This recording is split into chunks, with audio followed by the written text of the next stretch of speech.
আমরা বেসিক্যালি রেস্টুরেন্টে খাওয়ার পরে বিলের সাথে কিছু টিপস দিয়ে থাকি।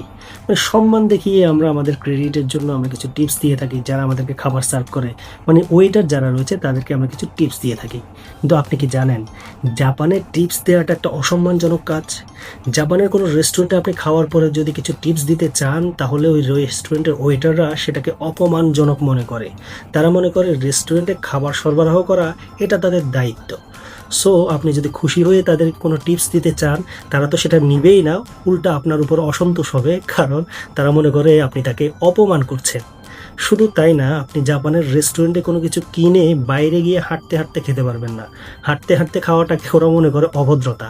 অর্থাৎ আপনি কোনো একটা রেস্টুরেন্ট থেকে কিছু একটা কিনেছেন, সেটা আপনি হয়তো দেরি হয়ে যাচ্ছে এই জন্য রাস্তায় হাঁটতে হাঁটতে খাচ্ছেন, কিন্তু না, সেটা ওরা ভালো চোখে দেখে না। তারা মনে করে এই ব্যক্তিটা অভদ্র, যার কারণে সে হাঁটতে হাঁটতে রাস্তায় হাঁটতে হাঁটতে খাওয়া দাওয়া করছে। জাপানের ট্রেন নিয়েও একটা মজার ফ্যাক্ট রয়েছে। তার আগে একটা গল্প বলি। বাংলাদেশে দুজন যাত্রী ট্রেনের জন্য অপেক্ষা করছে। ঠিক এই সময় একটা ট্রেন স্টেশনে এসে পৌঁছালো এবং ঘোষণা দিল যে 10:30টার ট্রেন এসে পৌঁছেছে। তো ঘড়িতে দেখতেছে, প্রথম যাত্রী ঘড়িতে দেখে বলতেছে কি ব্যাপার, আর 10:30টার ট্রেন 10টায় চলে এসেছে, বাংলাদেশের ট্রেনে তো অনেক উন্নতি হয়েছে। তখন পাশের জন বলতেছে, ভাই এটা আজকের 10:30টার ট্রেন না, এটা গতকালকে 10:30টার ট্রেন, আজকে 10টা এসেছে।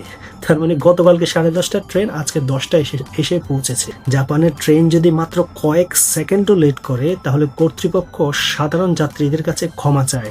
শুধু ক্ষমাই চায় না, তারা কিন্তু সাধারণ যাত্রীদেরকে একটা লেট সার্টিফিকেট দেয়।